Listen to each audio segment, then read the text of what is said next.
Do the Baltimore Ravens need to sign Odell Beckham Jr.? We talk about that and more coming up next on Locked On Ravens with a very special guest. You are Locked On Ravens, your daily Baltimore Ravens podcast, part of the Locked On Podcast Network, your team every day.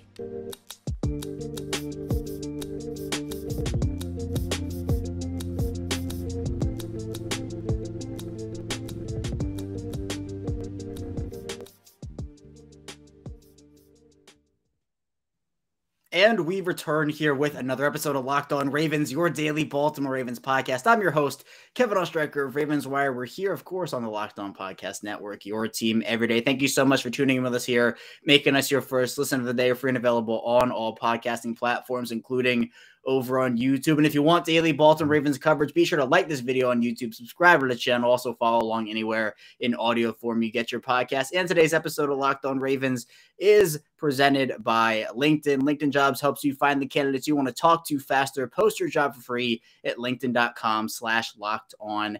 And we're back. It is Purple Friday, but there's no game on Sunday. The Ravens on their bye in week 10 here. They, of course, go into that bye at 6-3. And here to talk with me about Odell Beckham, that week 9 win, and just the state of the Ravens still is Qadry Ismail, former Baltimore Ravens wide receiver and Super Bowl champion. Q, there were a lot of different ways I'll say the Ravens could have gone into this bye week. I think this was the best case scenario, a dominant win front to back. They go in on that 3-game win streak. I mean, this is true Ravens football, I think we're witnessing right now. Yeah, I think so. I think what John Harbaugh envisioned his team to look like, I think it's time to look at that and say that it's coming into fruition. Offensively, I think Lamar Jackson has done, a remarkable job of righting the ship after kind of a fourth quarter collapse versus the New York Football Giants. Defensively, Eric DeCosta, if things go according to plan and they go deep into the playoffs and lo and behold, the Lombardi is hoisted, he needs to get, manager of the year, general manager of the year, just because of Roquan Smith deal.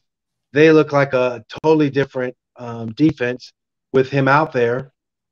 And I just think that the fountain of youth has found Justin Houston and the way he's been able to perform, along with, you talk about Mr. Reliable, the GOAT in Justin Tucker. So many good stories that you look at in this 3-game winning streak.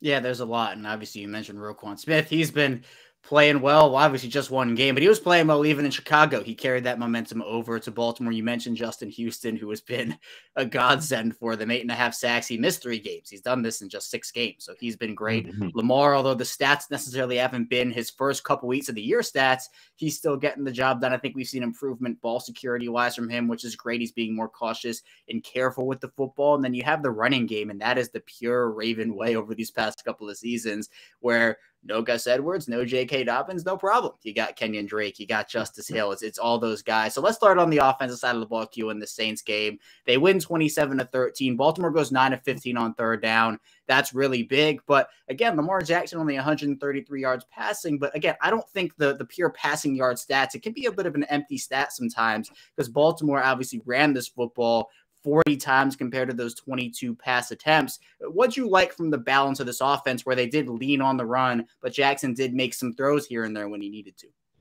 I think the bottom line is typical of what we know from Lamar Jackson. I am going to put our team in great position to win. I'm going to have some big plays via the ground attack. I'm going to put pressure on the defense because of my ability to run and make a big play, that it's going to open up things for the Kenyon Drakes of the world. And then, you make your special throws. And I think he showed all of that. You're right. The stats didn't necessarily show a 300-yard passing game or something along those lines. And not that he's not capable of it. I just don't think it was needed. But at the same time, if you recognize Lamar and what he is about, I thought he was frustrated and kind of frustrated with himself that there was still more to be done. So that's a good thing. There's not a complacency of like, oh yeah, we're doing okay. But I thought there was like a complacency, or there was this sense of urgency, so you don't get complacent. So you can say, we're keeping our foot on the gas pedal because I know he recognizes the bigger picture ahead. And once you get into the playoffs, it's a different mindset, and you gotta season yourself now to be able to whatever make throws. Again, he missed two throws that were potential touchdowns to Demarcus Robinson. He recognized it. You could see it clearly, and I think little other details that you look at when it came to uh, just the normal play calling and getting frustrated with his offensive lineman, little things like that. I think it's seasoning because you know the expectations and you know how good you are. Uh, so when it comes to that playoff time, you're ready. Yeah, and I know with the whole Ronnie Stanley and Jackson spiking the ball into the ground on that red zone, you kind of botched sequence on the last couple of plays there. A lot of people were saying, "Oh, it's a bad look. Why is he yelling?" And I'm like, "Look, no, he has passion, he has heart. This is him being a competitor. This is not about him having a bad attitude. This is not about him being all these different types of negative things." I think for me, in my point of view, that was him really wanting everything to go the way that he wants it to go, which is, I think, perfect football. Now, obviously, there can't be complete perfect football, but those are things that are correctable. And I think that is the most frustrating part to Jackson and why he is so not only competitive, but why he just wants these things to go right in these situations. Yeah, and I didn't take it as something negative, and I know people could read into it. Oh, this isn't a good look, but who cares what you think in wondering whether it's a good look or not. The main thing I think for Lamar is the fact that you recognize the snap wasn't there, the processing of the play, however you got to the line of scrimmage late, whatever it was from the sideline that was late, all of that contributed to him spiking the ball. Now, I think the way in which it went towards Tyler Linderbaum, I kind of look at Ronnie Stanley and I'm like, yo, taking up for the young guy. The veteran is kind of like, yo, chill, and whatever the words were exchanged, I don't think it was necessary. Man, what's wrong with you, man? You just trying to act like it wasn't any of that. I think it was like, yo, let's keep our heads calm. Let's recognize who we are. And yeah, I think the competitiveness kind of got back and forth, but it was easily squashed on the sideline. I loved it. I loved every minute of it. Yeah, and look, it's okay to be frustrated. It's okay to be upset about these kinds of things. And for the Ravens, it's about, hey, can you not do that? And I know there has been a consistent issue with this offense over the past couple of years of getting to the line a little late, the play clock going 3, 2, 1. It's all that. I think all of that frustration boils down to this situation. They were on a roll. They were going to probably score again, a touchdown, but then all these different things happen. And the same thing on defense. You see the touchdown given up. It was a poor effort play where Jawan Johnson goes past, but you see Marcus Peters and John Harbaugh talking, a bit animated on the sideline, but you see Marcus Peters mouth to John Harbaugh, "No, I got you," which, it's about the passion. It's about the heart for those guys. Because let's talk about the defense a little bit. Speaking of third downs, the Saints did not have any success on third down, 3 of 11 for them. You've mentioned Justin Houston. You mentioned Roquan Smith. I've been so impressed with them, and I've been so impressed with Mike Macdonald. Mike Macdonald, low key, he has been amazing. The hard task of getting guys to step up and play for 4 quarters. It's just been one game after the next that finally you're seeing what you thought was going to happen. A team that is playing dominant defense and can get teams off the field. They've done it 3 games in a row, and one of those games happens to be a division opponent, and you handle your business. So I think the big thing and the big picture is continually honing in on what you need to do as far as putting guys in position. I like how he put guys in position like a Roquan Smith. You could see where his football intelligence is extremely high to be able to go out there and it's a different mindset, different play call, but the concepts are the same, and to translate it over and to go out there and play the way Roquan did was fearless. It speaks to Zach Orr being on the same page with him. obviously Mike McDonald, but then Mike also, realizing and putting in Kyle Hamilton. And I think Kyle Hamilton has been, tremendous both in the run and defending the pass and locking down guys. Outside of the touchdown that was caught, um, really no tight end has had that dominant of a game. And we used to kind of always scratch our head like, oh boy, here we go again. We're looking at, somebody giving up a big play to an opponent's tight end. You don't see that anymore. Overall, we knew that the Ravens, from a run defense standpoint, could be good. I just didn't think that they would be this good. And they are showing up. They're playing hard. BK and company, Brent Urban, he's making his presence felt. And of course, Mr. Reliable and Calais. Just all the way around, you could just pick out guys and start to see how well they playing. And Marlon Humphreys doing what Marlon Humphreys does. I think he's so excited to win games because he can go on Instagram Live after games and be like, yo, I'm about to interview everybody. Of course, everybody's like, oh, God, here comes Marlon. Here we go again. But overall, Mike McDonald deserves a ton of credit the way he has prepared his defense. Man, those Marlin Instagram lives are a national treasure. I'll tell you that. You have Justin Tucker on there. Yeah. They had Gus Edwards, who, he was trying to talk to him. Gus kind of ducks out of the picture, and he's like, Gus, come on.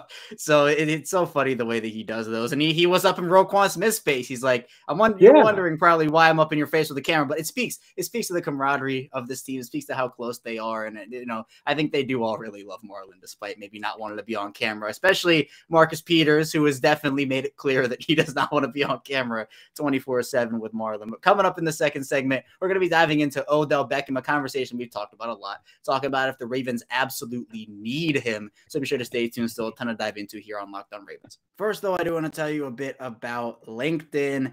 And these days, every new potential hire can feel like a high-stakes wager for your small business. You want to be 100% certain you have access to the best qualified candidates available. That's why you have to check out LinkedIn Jobs. LinkedIn helps you find the right people for your team faster and free. I've used LinkedIn for a ton of things in my life, and it's super easy to find and create jobs. Just add your job to the purple hashtag hiring frame to your LinkedIn profile and spread the word that you're hiring. You have simple tools you can use like screening questions that make it easy to focus on candidates with just the right skills and experience, so you can quickly prioritize who would like to interview and who would like to hire. Finishing the year strong is really important, and the right team member can help you do that. It's why small businesses rank LinkedIn Jobs #1 in delivering quality hires versus leading competitors. LinkedIn Jobs helps you find qualified candidates you want to talk to faster. Post your job for free at LinkedIn.com/LockedOnNFL. That's LinkedIn.com/LockedOnNFL to post your job for free. Terms and conditions apply.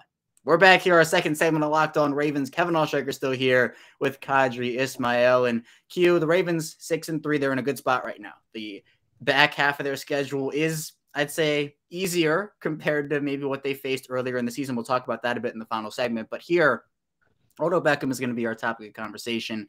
Now, it seems like a signing decision, and watch, the show is going to come out and he's going to sign like today. But I think for when you're talking about Odell, wherever he does sign, it's going to be for the stretch run. It's going to be for the playoff push. Now, he's been linked to a lot of contenders. He's listed off a couple teams. Now, when he listed off some teams, he listed off 4. The Ravens were not on that initial list.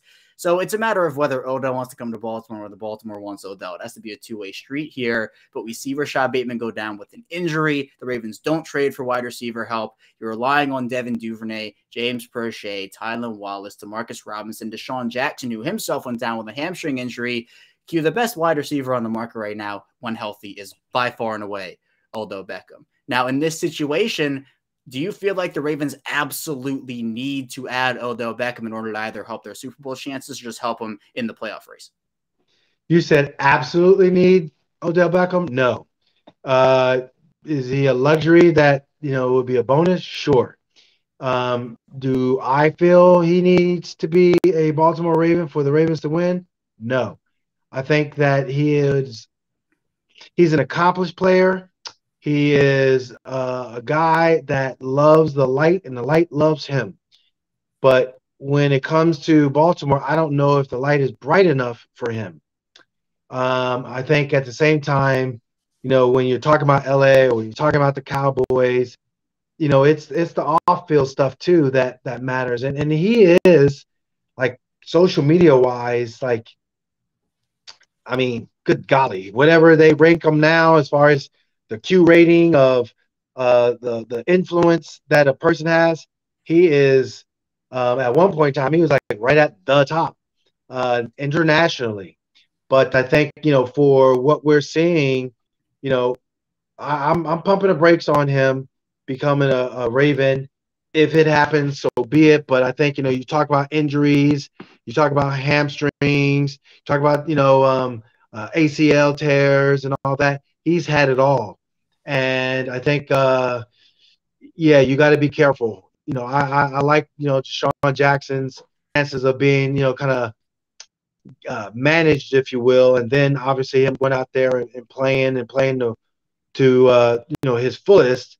But Odell, I don't know. I mean, I don't see it. Him being a Raven would be a good fit. And my thing is, look, the way I put it, do I think if Odell doesn't sign with the Ravens like aren't Super Bowl contenders? No, I think they can win without him. My thing, Q, and I want to get your opinion on this is, and I know we've talked about it with just trading for a wideout, the fact that there is no Bateman anymore. And we do see Jackson go down with the hamstring. Now he's according to John Harbaugh, he's all right, and everything will be good moving forward until, something else happens, whether it does or not. But the Ravens, if someone else goes down, let's say maybe Devin Duvernay has to miss a couple weeks, maybe Demarcus Robinson goes down and has to miss some time here. You're already thin-ish, right, in terms of proven options. Now, there's no telling what Odell is going to be after this injury. ACLs, obviously, recoveries are different for everybody. He's had this injury before, but now he's coming back from that. It depends on what his ramp-up is going to be. It depends how much time he needs. But would you be worried at all, Q, if another one of Baltimore's current wide receivers go down, and then maybe at that point Odell's already signed with someone, that it'd be too late to bring in somebody else who'd be a high-impact player? Yeah, I don't think it's necessary to doubt. How do I say it? We're putting a lot of pressure on this receiving core when it's not the primary option. And I just keep saying it and saying it. It's not. And so why am I going to put resources where it's not necessarily the primary? And I also know that I'm not saying it because I don't want to say, I just like the crew. I like, what Duvernay brings to the table. James Prochet has been proven more than enough when it comes to contested catches or catches over the middle. I think he could thrive in those spots. I think it was interesting when Mark Andrews went down, the flow of the offense, it opened up a little bit more. It wasn't just a myopic look over to Mark Andrews. I think sometimes you get so focused in on that, you can get frustrated. But what I saw was that it was a receiving core that was ready to receive the ball, if you will. They were ready to do what they needed to do to contribute. And Lamar is slinging it out to them. This is not a receiver dominant offense, and we got to respect that.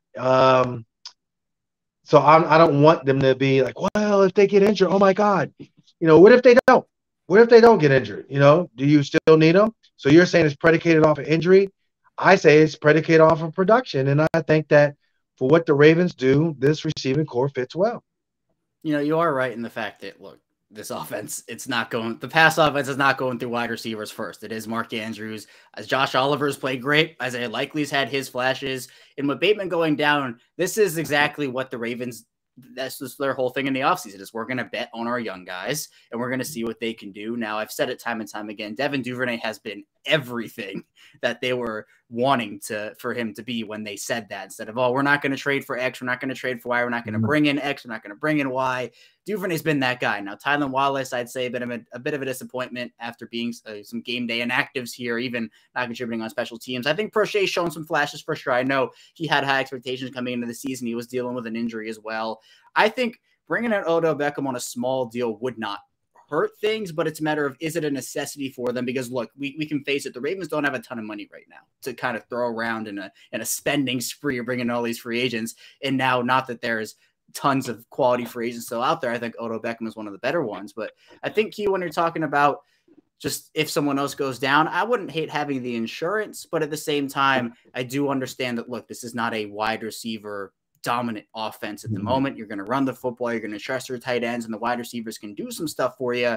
But I don't think adding Odell would necessarily hurt anything if it's on a minimum. But again, that comes down to, does he want to sign for a minimum? Does he want to be in Baltimore? What would the actual fit be in Baltimore? So there are all those kinds of things. But Q, let's expand on a point that you made. Obviously, the fact that the pass offense is pretty tight end dominant right now. Coming out of the bye, do you want to see the receivers involved a little bit more coming out? I do. I really do. I think they've proven that they can handle the load and, make plays and get open and move the chains, have some explosive capabilities of separating from the defender. I absolutely think what I saw in the Giants game was a receiving core that was making themselves available, but for whatever the reason, they just weren't featured.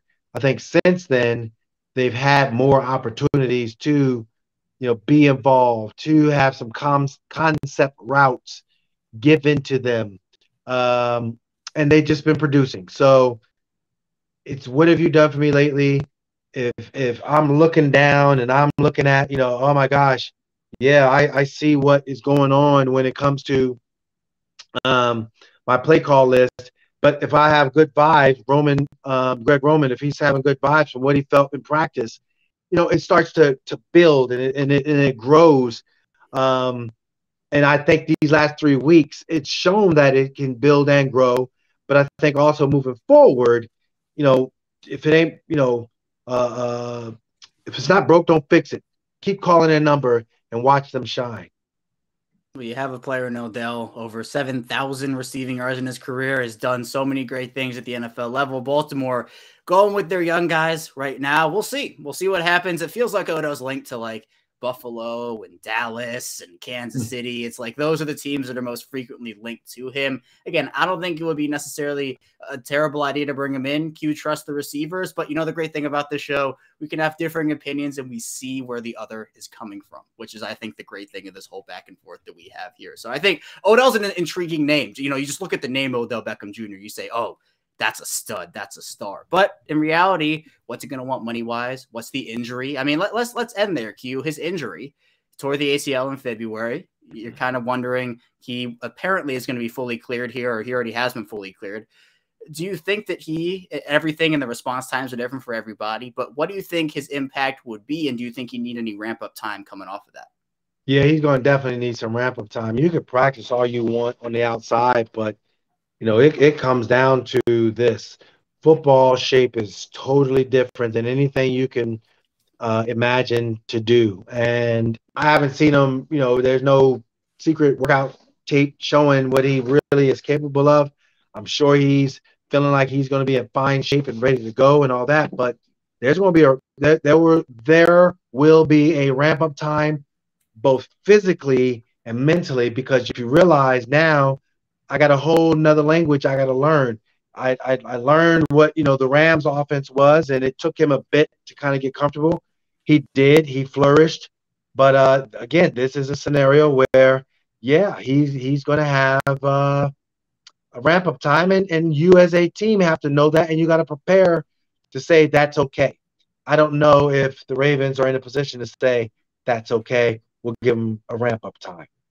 It is interesting to think about, because I think if Odell signs with Baltimore, the best case for the Ravens and for Odell would be you give him kind of like, if he signed today, let's say, which, our luck he will be by someone, but if he signed today, you give him like November, you can trust still the young guys, as you've been saying, those guys have earned some opportunities in your eyes. So yeah, you say, all right, we're going to give you some ramp up time, and then come the stretch run for the playoffs, that's when Odell can kind of be at his best and help you then. So I think that would be the best case for Baltimore. If there was a worst case, it would be he just isn't the same player. He gets injured again, isn't the right fit there. So if it happened, it would be a low risk, low reward signing. But I think coming out of the bye, I'm excited to see what Baltimore's offense is and if they can involve these wideouts a little bit more, because obviously it's a tight end dominant offense, but some of those wideouts, Devin Duvernay in particular, I think the ball should be in his hands a lot of the time. But coming up on our final segment here of the show, we'll be diving into just where the Ravens are right now and what to expect coming out of their bye. So be sure to stay tuned. Still a ton to dive into here on the show. But first, I do want to tell you a bit about SimpliSafe. And the Ravens defense been very secure as of late. But if you've thought about securing your home with home security, but have been putting it off, you'll want to listen up, because right now, Locked On Ravens listeners can order the #1 rated SimpliSafe home security system for 50% off. This is their biggest offer of the year, and you won't want to miss it. There are so many reasons that people love SimpliSafe, and they have so many features that they have, such as advanced technology, whether it's controlling your system from your phone with the app or watching their crystal clear HD live stream of your security. SimpliSafe does have so many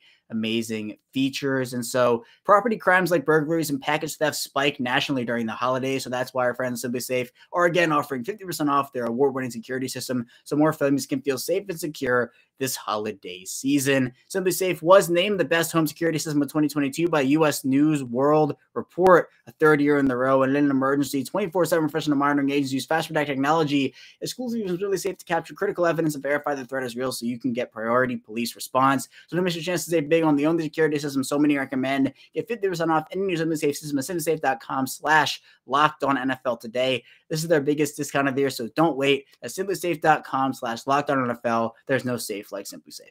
We're back, rounding out Friday's edition of Locked On Ravens bye week edition. Kevin Ostreicher still here with Qadry Ismail. And Q, I asked this question throughout the week here. I want to ask it to you too.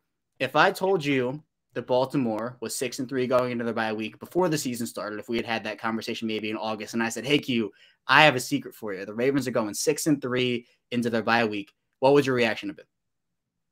Not surprised, because I think it's a good football team. I knew that they had, potential. I thought maybe they'd be, I don't know why 7-2 just rings out to me. I just feel like the Giants game alone, I thought it was yours to win. The Miami game alone, definitely yours to win.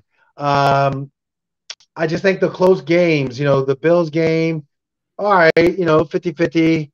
But again, I think this is a ball club that was built to improve upon themselves from last year and recognize that this year, it's playoffs or bust. It's not getting injured. It's preparing yourself, and you don't have Derek Wolfe riding around or walking through the woods with a bear on his back. You don't have that this year. So I think the chemistry in the locker room is a really good chemistry as well. I think all of that is what makes this team 6-3.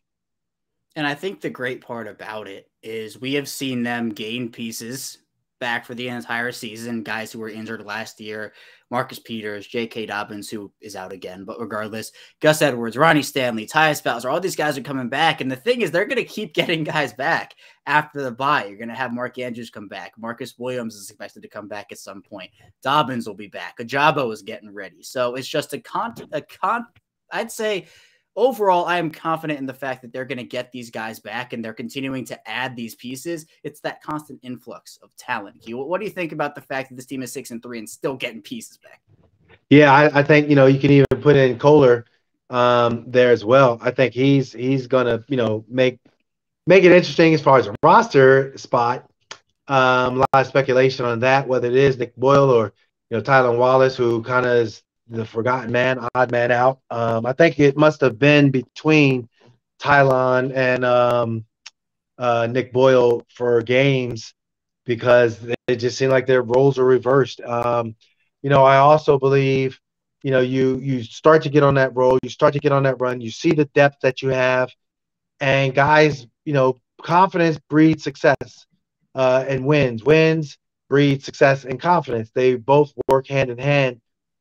Kevin, I'm telling you, this is good to see that you have, the Ajabos back, hungry, ready to get on the field. You have, obviously, we saw what Tyus Bowser did, playing with a lot of speed, playing with a lot of sense of urgency. Marcus Williams, my goodness, he must be chomping at the bit. He's like, man, I need to get more turnovers and interceptions, because these guys, I don't want nobody catching me. So it's just details. I mean, I think, the way this team is built, 6-3 doesn't surprise me. And then at the same time, when you're getting more guys coming back, that's awesome. It is. And I think talking also about the fact that their schedule is lightening up here. Now, again, it's the NFL. It's any given Sunday. You can't overlook any team here or there. But coming out of the bye, they have a Carolina team that just played on Thursday Night Football here.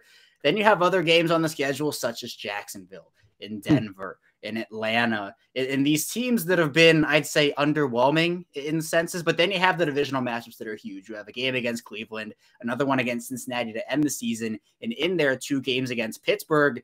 To me, Q, my sense is, look, they could win every single one of those games, but they have to be careful to not get caught in these trap games where I think, again, the only team with a winning record in that slate in the second half right now is Cincinnati. The rest have losing records. So I think, to me, I see a loss against Cleveland and a loss against Cincinnati. But I think other than that, I think they wipe the slate clean there and win all those games. How are you feeling about their second part of the season? You're saying a loss to Cleveland? I am saying I have 2 losses, Cleveland and Cincinnati. Wow, I can see the Cincinnati one being an interesting one. But that Cleveland game, Deshaun Watson coming back, yeah, you guys say he's talented and all that, but he missed a lot of weeks. That you just no. I think at the same time, when you see the bigger picture of Pittsburgh and Baltimore, and when Baltimore looked really bad, but they beat Pittsburgh at times, and they also gave Pittsburgh a run for their money at times when they weren't even making the playoffs. So, yeah, I think ultimately this is a game of division opponents playing extremely well. They know you, you know them. Let's go out there. Let's show them what's what. I am nervous for that December 11th game. Man, and then I think, yeah, the Cincinnati game is real too, but Cleveland, nah. Well, so we flip-flopped the AFC. So we both kind of have Cincinnati as kind of a, ooh, watch out for that one. But then we flip-flop the AFC North opponents. I have Cleveland and you have – all right, that's pretty in line. So you see potentially 2 losses too? I don't necessarily see the slip-up with your division opponent, I guess, is what I'm getting at. Got it. I could see the 2 losses, one being against perhaps Cincinnati. But, it doesn't really matter. They're the Denver Broncos, and you look back and like, dang it, we had them. Or, wow, we got lazy and was looking ahead, and, Trevor Lawrence made us pay.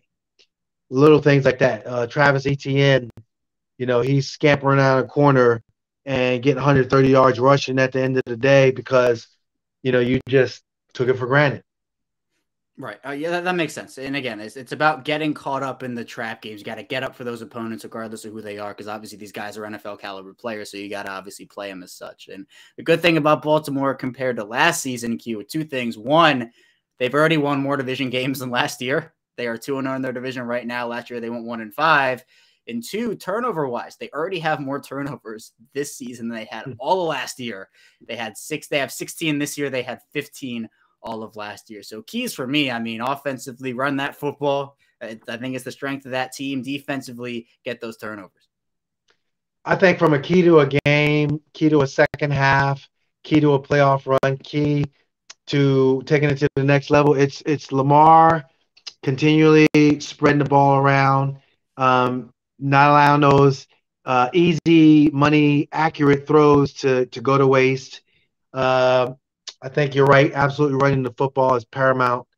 And holy mother of pearl, what's going to happen when the defense is back at full strength and you got Marcus Williams and you got Ajabo and you got all the different factors and you got Roquan Smith, the new Ray Lewis.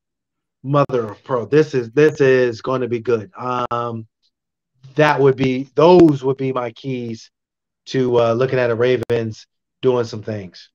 It's fun going into a bye week on a win. I say if they had lost that game to the Saints, would have been, oh my God, what's wrong with the Ravens? The momentum's gone, but they're on the 3-game win streak. We can talk a lot about everything that goes on with that. And again, we'll be able to continue to ride that wave as we head into next week. So it's exciting. Baltimore, I think, is in a really good spot right now. And I think there are definitely challengers, not only for the AFC North, I think they're the front runners for that, but I think Absolutely. a deep playoff run. I think they are in position for that too. But Q, I appreciate you. Thank you so much for hopping on. That's all I have for you today. And when we get back next week, it's back into the game previews. They'll be gearing up to take on that Carolina team. I think it should be is the key word, a relatively easy win. You know what? There are no easy wins in the NFL, so don't say that. But hey, look, the Carolina team, they don't have Robbie Anderson. Ooh. But no, they got away, or they gave away their best player in Christian McCaffrey. I think this team is in a state of flux. They're trying to, Coach Wilkes is trying to figure out, what to make heads or tails of things as far as what ownership wants to do. But they are very dangerous. It's like a wounded animal. They're dangerous. That's not going to be a game where the Ravens should take lightly. Right. I take it back. No easy wins in the NFL. You're absolutely right. But I actually like Carolina's roster construction a lot. They need a more consistent quarterback option there, but I think they're setting up well for the future with some of those talented players, including another wide receiver we talked about before, Q, DJ Moore over there in Carolina. That's all I have for you here today on Locked On Ravens. Thank you so much for tuning in. When we get back here on Monday, we'll be diving into more Ravens content, so be sure to stay tuned for that. And I will see you right back here on Monday.